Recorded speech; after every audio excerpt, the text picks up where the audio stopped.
went to the USC, got drafted, hired.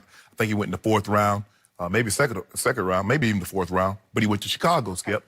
And after I retired, he and I did radio together on Sirius Satellite Radio. So I kind of know him a little bit. And when I first heard it said Tim Ryan, Skip, I was thinking, Tim Ryan, there's another Tim Ryan that used to do play-by-play.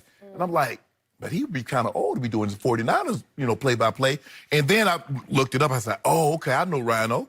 And so I was surprised. I'm surprised that, and he was like, just leave it alone. He's really good at that fake. Well, normally, Skip, play action work when you can do what? When you can run the ball. You got Lamar Jackson that can run it. You got Mark Ingram that can run it. You got Gus Edwards that can run it. And they're one of the top 2 or 3 running. They're the #1 running team at over 200 yards a game.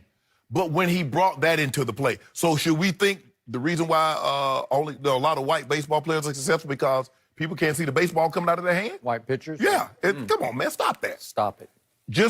Hey, they were really good at that. I got a clip, Skip. I pulled a clip. And I'm going to show you, and I will need somebody to explain to me, why did this fake work so well? I got the clip, Broncos against the Cowboys. You remember this, Skip? That's Peyton Manning. Where's everybody at? The camera pulled. Look at this. The camera's gone. The camera doesn't even know Peyton Manning had the ball. Now, Peyton Manning got on a blue uniform. He's white and the football's brown. When you can run the football, when Peyton was in Indy, the way their play action worked so well, Skip, because they did a wide play action. It was like Peyton was running as fast as he could to try to stick the ball in Edgerrin James' hand. And everybody was trying to get over the top of it. And then he pulls up, and there's Reggie Wayne, there's Marvin Harrison being wide open.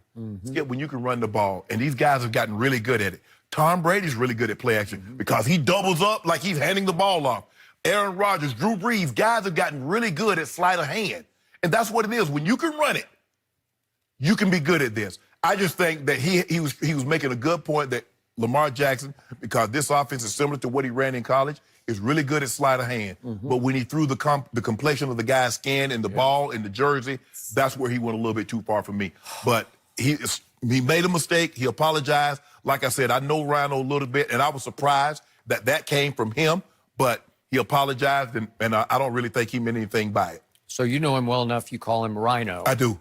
Usually when you're around somebody that much time, you get the drift or you sense the possibility they would be capable of making that statement, but he did not give you that impression at all. No, none. Interesting. So I don't know Tim Ryan. I know his background because he grew up in the Bay Area in San Jose, went to Oak Grove High School. Then, as you said, he went down Southern California to USC, and he became their all-time leading tackler. He had 20 sacks, I think, his senior season. He did. I think that's still the record. And he went and played for the Bears for 5 years, had a neck injury that prematurely cut short his career, and then he got into the media. He's been various places, including here for a while. And then he became, back in 2016, he became the commentator on the radio broadcast for the 49ers. And I'm assuming he grew up loving the 49ers because he tends to get over-emotional about them. There was a little incident during the radio broadcast the other day from Baltimore in which he got worked up because a fan kept jumping up in front of him in the press box because the last row of the seats is right there below the press box. And he yelled at him, "You got a big mouth too, shut up. I've had enough of this guy standing up in front of us the whole game." And then he said, "Sorry to the fans out there, my goodness." So he does tend to go off the hook occasionally. But I'm not giving him any excuse for that. No, there's no excuse for it. Look, I don't know what to say about this. It's not the magnitude of Riley Cooper having a few drinks at a country concert and using the N-word, plural, and getting captured on cell phone video as saying that. So it's not that magnitude, but... What was the Dodgers guy, Skip, the general manager, that said... No, Al Campana. Yes, it's not that. About can't swim, as I recall. Or what, couldn't manage, it was he said something like that, or they were bred to do certain things. And so I don't know what his point was. Is he saying Lamar has an unfair advantage because of his skin color, because the ball gets somehow... Well, if that was the case, there should have been a lot more black quarterbacks in the 50s, 60s, and 70s. That's true. You got it. Bingo. So the only silver lining to this for me is every time these things, these comments rear their ugly heads, the only positive upshot is maybe it wakes up a few more people to say, maybe it sensitizes people out there. What are you doing? Right. What are you thinking? Right. What are you saying? How can you be this out of touch? How can you say that? How can it part your lips, Right. you know, like pass your lips? I don't think, and what role does Lamar Jackson legs play in this? I think that has a lot to do with it too. Well, I would agree. But like I said, Skip, I know him. I hadn't spoken to him in a long time. And we did radio for, 3-4 years together. So like I said, I got a good sense. We're on location a few times. And so I've been around him in his presence, and I never gathered this. Now, can't speak to what a guy would say in his own home, but I'm saying around me, Skip. Okay, I never got that from him. Okay, so I'm sensing from you, because you feel very strongly about any of these sorts of comments, Yes. that you would be willing to give him a second chance? Yes, I Okay. would. Yes, All right. yes, I would. So you would accept his apology and that he should be reinstated and get... Well, that's going to be, he should reach out to Lamar Jackson. Well, that's what he should do. I mean, apologizing to the people that were listening is one thing, but you need to call him and explain to him that you didn't mean anything by it, and you were just trying to, and I know what he's trying to say, Skip, but like I said, you got to leave in certain situations. You got to leave. I mean, when you start talking about race, is still a touchy subject, Skip. should be. It's still touchy, and people, especially now, people are really hypersensitive. Just the guy's really good at this. I mean, they can run the football, and he's gotten so good at sleight of hand, because now, I mean, what he's doing, I mean, you watch Lamar, he'll take the ball, have it in his right hand, but he'll take the, like he had put his left hand in Mark Ingram's belly, and he'll put the ball by his leg. Well, Mark Ingram rolled over, you think he has the ball. Yep. And then here he is peeling out of the back. That's why it's so hard. That's why you have to play your responsibility, Skip. You do. And sometimes 24, the DB had his responsibility played perfect. Lamar's not even looking at him. And what'd he do?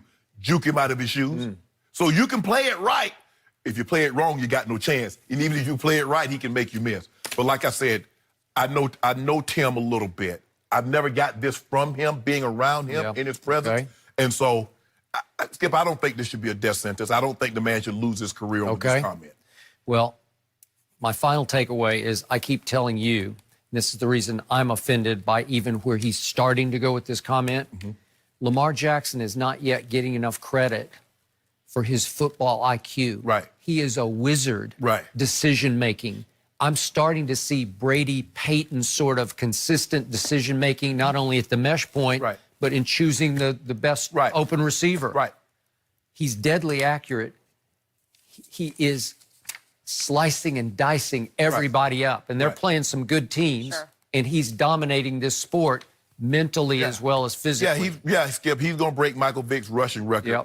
But the dude has thrown for 24 touchdowns. He has. So don't make it seem like the only reason he's successful is because, the play fake. No, he's doing some good things in the passing game also. He's doing so don't shortchange him. Exactly. He's revolutionizing the quarterback position right now, and we're watching it and in such a short period of time, and that is what we should all be talking about in terms of his play.